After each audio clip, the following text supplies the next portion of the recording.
Kalau udah kayak gini kan repot, H-1 ya kan, terus batal nikah, ternyata udah nikah lagi sama orang lain, minta sertifikat. Ini sebenarnya mau ngerampok atau gimana? Kita punya harta, kita pengen kasih istri. Mau dijawab penjelasannya Ustaz Syamil, siapa sebenarnya ngasih mahar gitu ya kan? Tapi Habib Nabi Syifa Fadli serta guru-guru kami akan Allah Subhanahu wa taala. Ba'da naqul a'udzu billahi minasyaitonir rajim. Wa atun nisaa sadaqatihinna nihlah, dan berikanlah terhadap wanita yakni maharnya ataupun pemberian daripada laki-laki tersebut. Maka mahar itu wajib hukumnya dari seorang laki-laki untuk seorang wanita yang hendak dipersunting menjadi seorang istrinya. Namun yang perlu dipertanyakan ulang daripada batasan-batasan mahar tadi, tidak ada sebenarnya batasan minimal ataupun batasan maksimal, karena baginda Nabi SAW pernah menikahkan seorang pemuda dengan yakni mahar cincin besi, hanya sekedar cincin besi saja. Lalu ada juga seorang yang dengan mahar mengajarkan Al-Quran, mengajarkan hafalan Al-Quran terhadap istrinya.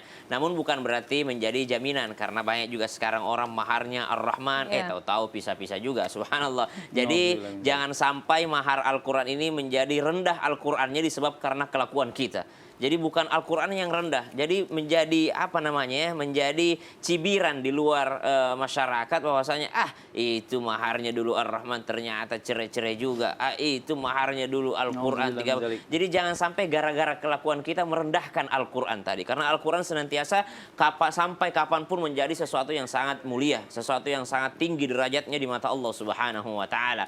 Maka Nabi SAW pernah yakni menikahkan seseorang dengan mahar cincin besi, seperti Sayyidina Ali radhiyallahu an dengan putrinya, bahkan kepada putrinya sendiri yaitu Sayyidatina Fatimah radhiyallahu taala anha warḍaha. Maka subhanallah, batasan mahar ini mungkin disesuaikan saja dengan kemampuan, karena yang disebutkan di sini adalah laki-laki memberi kepada seorang wanita, dan Nabi SAW pernah menyinggung. Siapa yang disinggung? Disinggung kepada seluruh wanita, bahwa sebaik-baik wanita adalah yang meringankan daripada maharnya, memudahkan daripada maharnya, bukan memurahkan tapi memudahkan. Beda murah dengan mudah.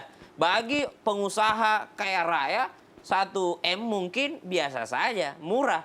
Bagi pengusaha laki-laki kaya raya 100 juta biasa saja baginya. Itu adalah sesuatu yang murah dan mudah. Justru yang menyulitkan bagi dia adalah ketika rupiahnya diminta sesuai dengan tanggal.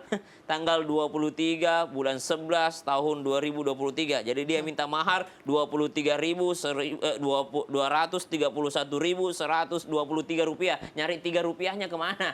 Malah susah jadinya. Bukan masalah murahnya, tapi memudahkan daripada maharnya. Ada mahar yang aneh-aneh, misalnya saya pengen biasa aja, saya cincin besi saja, tapi cincin besi yang pernah dipakai Rasulullah, subhanallah. Jadi menyusahkan orang lain. Bukan masalah murahnya, tapi memudahkan daripada mahar tersebut. Jadi ternyata Nabi SAW menyukai ataupun membanggakan wanita yang memudahkan daripada maharnya. Batas minimal dan maksimal ada sebenarnya tertulis dalam kitab Fathul Qorib, minimal 10 dirham, maksimal 500 dirham. Ya kurang lebih beberapa gram perak lah, subhanallah. Atau disesuaikan dengan sekitarnya atau masyarakat sekitarnya. Yang jelas lihat kemampuan daripada laki-laki tadi, maka mahar tersebut adalah hak mutlaknya si mempelai wanita, bukan haknya orang tuanya. Karena ada biasanya terjadi di antara pernikahan menjadi jual beli. Kenapa? Dia sekolahkan anaknya sampai S3, maka engkau harus bayar mahar sesuai dengan biaya kuliahnya sampai S3. Dia sudah hajikan anak gadisnya, maka engkau bayar juga hajinya. Subhanallah. Jangan sampai menyusahkan daripada pernikahan, berarti kita sedang menghalangi ibadah. Nah tapi ada yang bikin penasaran nih jamaah ini, Masya Allah luar biasa. Tadi yang mau diceritain sama guru kita Habib Nabil nih, siapa yang pernah gagal menikah di zaman Rasulullah? Ternyata Rasulullah sendiri pernah gagal menikah. Mau nih penjelasan Bib, kita pengen dengar sirahnya nih, Wan Izin, Fadal. Izin Ustaz Syam, izin Ustazah Syifa. Para pemirsa yang dimuliakan Allah, anak-anakku sekalian, jamaah Islam itu indah dimanapun berada. Tadi saya katakan bahwa jangankan sahabat, ya Rasul sendiri Shallallahu Alaihi Wasallam itu bukan hanya sekali gagal nikah, berkali-kali. Ya. Maka tadi saya katakan di awal bahwa nikah itu perjuangan. Ya, Ustazah Syifa tadi sampaikan, ya kita sama pasangan kita aja masih berjuang terus. Dalam bahasa Arab katanya awal syahrul asal, wa ma ba'daha syahrul basol. Awalnya bulan madu, lama-lama bulan bawang. Nah, hadirin wal hadirat yang dimuliakan Allah, kapan atau siapa saja Nabi Muhammad SAW gagal nikah. Tapi kita harus ingat bahwa Rasul ketika melakukan sesuatu itu jadi ibroh, jadi pelajaran, jadi hukum, fikih. Ya. Yang pertama adalah salah satu orang yang akan menikah dengan Rasul yang namanya Jamrah bintu Al-Harith. Ya. Jamrah binti Al-Harith ini sudah diniatkan, lalu kemudian ini untuk nikah dengan Rasul dan nikah, Mas Fadli. Iya. Ya. Tapi kemudian setelah nikah, Rasul SAW mengetahui bahwa dia memiliki penyakit kusta. Ya, dan kusta itu menular. Lalu sama Rasul SAW dicerai. Ya, jadi tanpa disentuh. Ya. Nah, jadi hukum fikihnya apa? Hukum fikihnya kalau pasangan itu menyembunyikan satu cacat, yang cacat itu berbahaya, maka pasangannya berhak untuk minta cerai. Gitu ya. Itu jadi hukum fikih. Yang kedua adalah Ummu Habib. Ummu Habib bintu Al-Abbas, ya, radhiyallahu anhu wa ardhah. Nah, Ummu Habib ini adalah waktu itu juga akan dinikahi oleh baginda Rasul ya sallallahu alaihi wasallam, tapi kemudian terus baginda Rasul mengetahui bahwa abahnya yaitu Abbas radhiyallahu anhu ardah itu pernah sepersusuan dengan baginda Rasul. Maka Ummu Habib jadi haram untuk dinikahi sama baginda Rasul, gak jadi. Jadi apa hukum fikih yang bisa kita ambil? Bahwa hukum syariat itu dinomorsatukan. Apapun kalau sudah bertentangan dengan syariat batal gitu ya, nggak boleh diterusin gitu ya. Lalu yang ketiga yang juga batal menikah dengan baginda Rasul SAW adalah Laila ya bintu Al-Khatim. Ya. Laila bintul Khatim ini wanita yang cantik, lalu kemudian bangsawan terkenal. Kalau ini dia yang membatalkan. Jadi udah ini minta dilamar sama baginda Rasul SAW. Setelah dilamar oleh baginda Rasul, dia pulang ke kaumnya, terus kaumnya bilang itu Muhammad itu banyak istrinya, katanya. Kamu orang bangsawan kok katanya nikah sama orang banyak istrinya. Lalu dia membatalkan sendiri. Jadi nggak jadi nikah. Yang keberapa tuh tadi Mas Fadli? Ketiga. Yang keempat ya dalam sirah itu yang juga gagal menikah dengan baginda Rasul SAW adalah Fakhitah. Fakhitah ini bintu Abu Thalib. Ya, jadi Fakhitah ini adalah ya istilahnya sepupunya Nabi Muhammad SAW. Beliau dikenal dengan nama Ummu Hani ya di dalam sirah. Nah, Ummu Hani ini dilamar oleh baginda Rasul, kemudian beliau menolak. Kata beliau, ya Rasulullah, saya ini punya anak kecil banyak gitu ya. Jadi saya takut nanti malah nggak memenuhi hak Anda karena punya anak kecil banyak. Maka kemudian dia menolak itu untuk menikah. Nah, kemudian yang terakhir adalah yang namanya Qutailah. Qutailah bintu Al-Qais ya. Qutailah ini adalah seorang wanita kaya, bangsawan, ya. Kalau ini repot ini, ya. Jadi dia kemudian mau nikah dan sebagainya, keluarga juga begitu. Tahu-tahu dengar kabar Nabi Muhammad SAW meninggal, gitu ya. Padahal tidak. Akhirnya dia murtad. Terus kakaknya juga yang mau nikahin sama Rasul itu murtad juga gitu. Ya, padahal dulu beriman sama baginda Rasul SAW. Nah, jadi dari ini semua hadirin wal hadirat menunjukkan bahwa yang namanya gagal nikah itu biasa dalam syariat. Tergantung kita menyikapi. Nah, sekarang kita lanjut lagi nih buat jamaah Islam itu yang ada di rumah. Bagaimana menyikapi calon yang berdusta? Wah. Padahal sudah pernah menikah. Wah. Tapi dulu dia trauma pada saat dia menikah itu. Nah, pertanyaannya apakah boleh nih berbohong untuk menutupi aib kepada pasangan? Karena biar udahlah nggak usah tahu lah, orang juga cuma dulu nikahnya bentar doang, ya kan gitu. Ya, ini bagaimana Ustaz Syifa menizin penjelasannya? Izin Habib Nabil, Ustaz Syam, para guru-guru yang ada di rumah. Seringkali pertanyaan dari anak-anak yang mau menikah ini adalah, boleh nggak kita berbohong terkait masa lalu? Atau boleh nggak kita mengulik-ngulik mencari tahu masa lalu calon kita yang ingin kita nikahi? Sebenarnya boleh-boleh saja, tetapi ada 3 yang harus kita perhatikan ketika mau menikah. Pertama, kita harus selektif. Kalau kita nggak mau bermasalah dengan masa lalunya, baik itu mengetahui ceritanya atau juga belum selesai, harus berhubungan dengan masa lalunya, maka harus selektif dalam mencari calon atau mencari suami dan istri. Menikah itu ibarat mancing ikan analoginya. Mancingnya di mana nih? Di sungai apa di laut? Kalau mancingnya di laut yang didapat salmon, tuna, yang mahal-mahal. Kerapu ya. Kerapu gitu Iya. ya. Ikan pari, bisa hiu, paus. Tapi kalau mancingnya di empang, di sungai, paling ujung-ujungnya dapat ikan mas, ikan lele gitu Ikan ya, betok, mujair gitu. Secara harga dan kualitas juga Beda, berbeda. iya. Kalau pengen dapat yang solih, yang sekiranya masa lalunya tidak kelam, atau mungkin akhlaknya baik, cari di tempat orang-orang yang solih. Yang kira-kira berkualitas secara keimanan. Kalau kita nyari di tempat yang orangnya suka maksiat, susah dapetin yang kualitas imannya baik gitu. Jadi cari sesuai dengan tempatnya. Pertama selektif. Yang kedua adalah kalau mau menikah, usahakan jika punya aib, tutup aib kita serapat-rapatnya. Maka yang dilakukan oleh si calon sebenarnya sudah benar. Kalau dia adalah orang yang sudah bertaubat, merubah diri lebih baik, akhlaknya juga lebih baik, solih, ya baik solih sosial maupun spiritual ya, ini bisa dikatakan jangan pernah lagi kita memaksa untuk menyampaikan bagaimana kisah masa lalunya. Betul. Mungkin dulu dia pernah jadi orang yang tidak baik, dia pernah menikah, dan mungkin lagi pernikahannya mohon maaf sekali diawali dari perzinahan. Nauzubillah min Makanya ada unsur pemaksaan, mau nggak mau dia harus menikahi perempuan yang dia suka, itu karena sudah berzina. Nah di sini jangan pernah kita membuka aib kita. Dan yang ketiga, jangan mengulik-ngulik untuk minta diceritakan. Tapi kita ada yang bertanya begini, takutnya kalau nggak diceritain taunya dari orang lain. Nah, tapi Maka kalau boleh. punya anak nggak boleh ya. Takutnya perkawinan sedarah lagi. Takutnya Nauzubillah min perkawinan dzalik. sedarah. Nah sebisa mungkin memang kalau mohon maaf sudah pernah berzina itu disampaikan, takutnya tadi sudah memiliki anak dan terjadi perkawinan sedarah. Nauzubillah Ya. min dzalik. Maka di sini dalam I'anatul Thalibin disebutkan yusannu lizani walikulli man irtakaba maksiatan ayasturu ala nafsihi. Kalau orang yang mohon maaf dia pernah berzina ataupun melakukan maksiat, hendaknya dia tutup aibnya sebaik mungkin. Ya, misalkan belum punya anak sama sekali tapi dulu khilaf ataupun salah, tutup.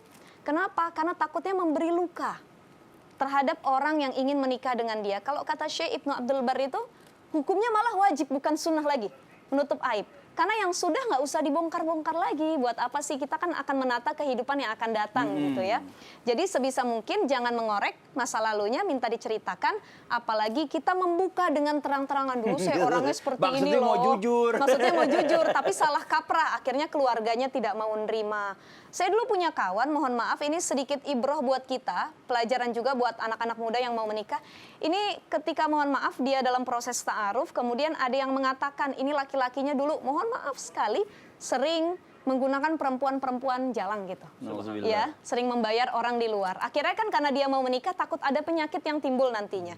Ditanya tapi nggak ngaku. Ternyata banyak bukti-bukti. Nah si perempuan meminta laki-lakinya untuk mohon maaf tes HIV. Takutnya ada penyakit Iya. seperti itu. Nah dari pihak laki-lakinya nggak mau, marah. Mengatakan bahwa dia menuduh berzina lah, dia menuduh yang tidak baik, seolah-olah anak kami ini tidak baik dan lain sebagainya. Akhirnya mohon maaf, si perempuannya dibalikin sama keluarga laki-laki untuk tes keperawanan. Wah ini berat nih akhirnya. Ya ini saya rasa banyak di masyarakat yang demikian. Karena apa? Karena kita terlalu mengulik-ngulik masa lalu. Kalau memang sudah bertobat sudah cukup. Kita akan menata kembali kehidupan yang lebih baik nantinya tanpa memikirkan masa lalu sebelumnya. Oke, kita lanjut lagi nih buat jamaah Islam Tinda yang ada di rumah. Waktu kita kembali membacakan pertanyaan masuk yang ada di sosial media Islam Tinda. Kalau gitu kita kembali ke segmen Tanya Dong Ustadz. Kami semua tanya dong Ustadz. Oke, langsung aja kita masuk ke pertanyaannya nih. Aduh, ini dari Instagram Hamba Allah. Assalamualaikum warahmatullahi wabarakatuh. Saya mau bertanya, apakah doa orang yang tersakiti contohnya ketika ditinggal menikah oleh pasangan, lalu berdoa yang tidak baik dan akhirnya pernikahan tersebut gagal, itu apakah Allah mengabulkan doa orang yang tersakiti tersebut? Wah, mohon izin nih Ustaz Syam nih, apakah doa ketika ditinggal menikah ini oleh pasangan itu mustajab nih atau bagaimana nih? Sampai didoain Mungkin ada pengalaman. batal nikahnya. Ustaz Syam ada pengalaman. Ada pengalaman nggak Ustaz Syam? Kata Ustaz Syam dia mau balas. Dia mau balas. Asali serta guru-guru kami akan Allah Subhanahu wa taala. Jadi jangankan doanya mantan yang minta hujan pada saat pernikahan, doanya tanaman saja itu didengarkan sama Allah Subhanahu wa taala. Jadi pernah kita dengarkan riwayat bahwasanya ternyata hujan itu datang karena doanya dari tanaman-tanaman yang kehausan. Doanya binatang-binatang melata yang kehausan. Jadi jangankan doanya manusia, apalagi manusia yang tersakiti, doa tanaman dan binatang saja itu didengarkan oleh Allah Subhanahu wa taala. Bahkan doanya da'watul mazlum, doanya orang yang terzalimi itu diijabah oleh Allah Subhanahu wa taala. Cuma jadi orang yang terzalimi jangan terlalu kegeeran. Subhanallah. Tadi ditanyakan dalam pertanyaan, pasangan saya direbut. Emang udah jadi pasangan? Subhanallah. Belum jadi pasangan Anda. Anda belum halal. Iya. Sama-sama masih dalam tahap pencarian. Makanya yang pacaran, mohon maaf kalau dalam Islam tidak ada pacaran, ya, tapi dalam ikatan orang-orang yang sudah saling berjanji, nggak usah terlalu setia. Subhanallah. Sebelum dilamar, sebelum akad nikah, Betul. iya, carilah yang lain dulu. Harus ada pelampungnya. Rugi nanti kalau Rugi nggak ya. nanti.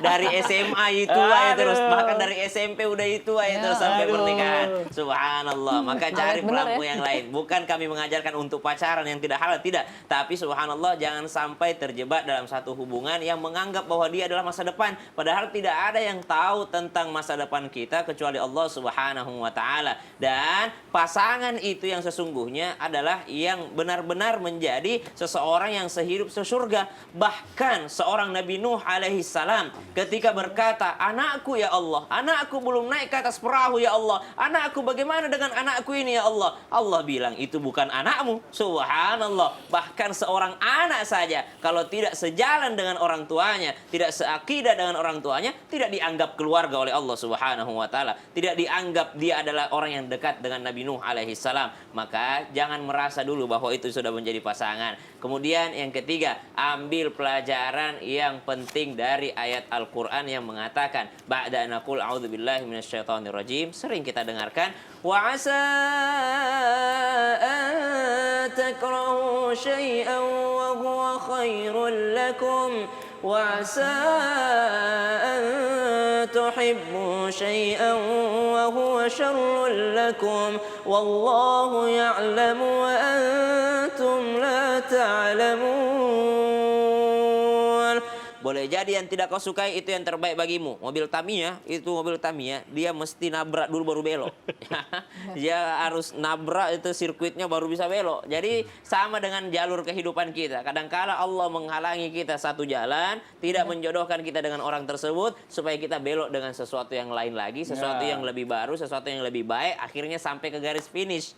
Jadi tidak semuanya itu adalah yang kita inginkan, itu yang terbaik bagi kita. Boleh jadi yang tidak kita inginkan, justru itulah yang terbaik bagi kita dari Allah Subhanahu wa taala. Wallahu ya'lamu wa antum la ta'lamun. Dan Allah lebih mengetahui sedangkan engkau tidak mengetahui. Maka subhanallah ketika kita menjadi seorang yang telah beriman akan takdirnya Allah Subhanahu wa taala, qadanya Allah Subhanahu wa taala, maka apa yang ditakdirkan oleh Allah Subhanahu wa taala itu adalah yang terbaik bagi kita. Tapi kalau masalah doa, semua doa didengar oleh Allah Subhanahu wa taala. Semua doanya orang yang berdoa, semua doanya orang yang berdoa. Tapi terlebih lagi doanya orang yang terzalimi tentu saja didengar oleh Allah Subhanahu wa taala. Masya Allah. Jadi gitu. Nah, makanya buat para laki-laki harus hati-hati. Bukan cuma waktu deket aja sama perempuan, udah nikah pun harus hati-hati. Sampai dia nanya, kamu pernah deket sama beberapa perempuan? Kamu yang terakhir. Udah nggak usah jawab. Dia nanya lagi yang lain kan. Kamu yang terakhir. Jangan sampai jawab. Siapa ya? Wah banyak ya gitu. Ah, bahaya itu. Dan sekarang Ustazah saya mau nanya nih. Gimana nih? Ada pertanyaan juga dari jamaah. Gimana ya kalau ada orang yang mau nikah tapi nunda-nunda terus karena alasannya sakit? Banyak nih, sakitnya sakit apa dulu? Saya nggak tahu Kan nih. sakit bisa sakit mental, sakit fisik gitu kan. Oh, bisa sakit hati juga ya? Bisa juga, Nah, ini karena kita sakit minta hati penjelasannya belum dulu bisa deh. move on gitu ya. Kita minta penjelasannya dulu kalau gitu. Yang di rumah jangan kemana-mana ya, tetap di Islami Tinda Jamaah. Oh jamaah. Alhamdulillah.